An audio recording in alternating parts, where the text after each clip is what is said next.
remembered Noah. Hold on one second. What is being said here? What's going on? Because I thought God was omniscient. I thought what I learned in church was that God was all-knowing.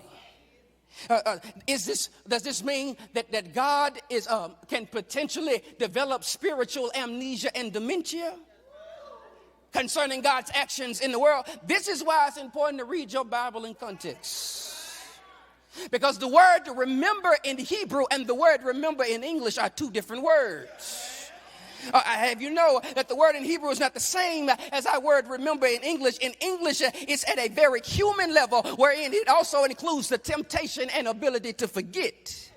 And I don't know about you, but there are things I forget all the time. I forget my keys. I forget to respond to emails. I forget what someone said. I forget to respond. We have a propensity to forget. But I must tell you, that's not the word or idea being communicated here. That this word in the Hebrew renders itself to acknowledge. The message translated as God turning God's attention. It's an idea of the acknowledgement and attention of God. And I can hear you, well, is there a moment that God's attention isn't fixed on us again? I don't believe that's what's happening here. That the word remember shows up in some other places in the Old Testament. That in Genesis chapter 30, verse 22, it says, then God remembered Rachel. He listened to her and opened her womb.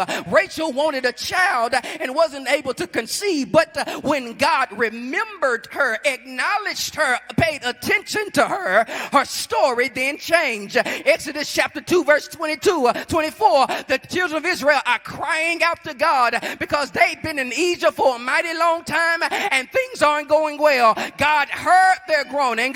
God remembered his covenant with Abraham, with Isaac, and with Jacob, and God saw the Israelites and God knew. It's the human writer's way of trying to indicate that the story is about to change. I know I ain't Pentecostal, but I sure feel a little oily right there. Why don't you touch your neighbor and say, neighbor, your story is about to change. Look at that. That was the wrong neighbor. Look to another neighbor behind you that looked like they came on a Friday night to have some church and say, neighbor, your story is about to change. And that was the wrong neighbor. I need you to try it one more time. Grab that neighbor and shake him by the hand and say, neighbor, the plot is about to twist. The story is about to switch up.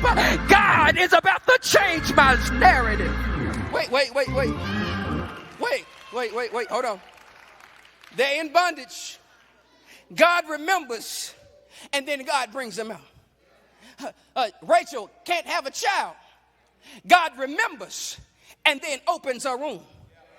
God turns God's attention to them, and then the plot twists. That's my prayer to everybody here today. I wish I had something deep for you. But my prayer today for everybody under the sound of my voice and to those of you watching me online, I just pray that the Lord would remember you.